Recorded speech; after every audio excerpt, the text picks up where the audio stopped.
I'm James Richardson, and I've just been to see Mockingjay Part 2, The Hunger Games, which ironically didn't leave me wanting more. Brian Little.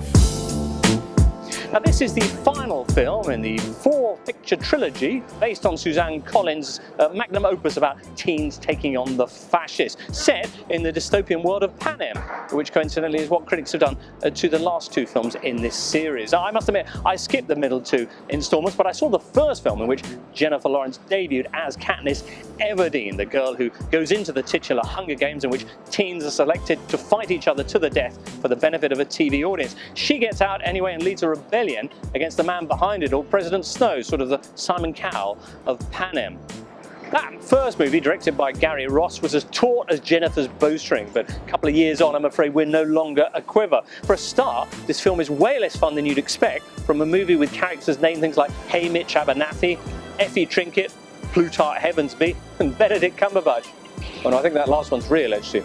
Secondly, what a waste of a great cast. Apart from Jennifer Lawrence herself, there's Julianne Moore, there's Philip Seymour Hoffman, who is no more, sadly, and this was his last film. What a way to go. But most especially, there's Donald Sutherland. Now, why isn't Donald Sutherland in more movies? It's almost criminal that his velvety, menacing chuckle is hidden away in po-faced nonsense like this. Po-faced nonsense, is it? Well, you might say, well, James, you're not exactly this movie's target audience, and fair point. But you know what? The first movie proved that you can be based on teen fiction and still be absolutely terrific entertainment. Now that had that magnificent Great Depression setting, and it also had that marvelous kill-or-be-killed tension of the games themselves.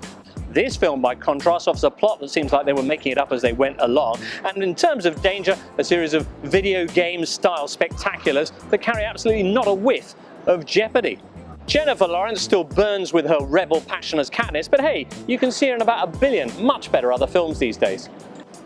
Now, since it's called The Hunger Games and it's marketed at teenage girls, I shouldn't have been surprised, I guess, that it was something vaguely vomit-inducing, but there you go. If you saw the first three films and want to go and see it, well, hey, you're getting something, but I'm not. For the rest of us, I'd avoid these Hunger Games leftovers because I'm only giving it a 3 out of 10. Let's hope the next big franchise to return fares rather better.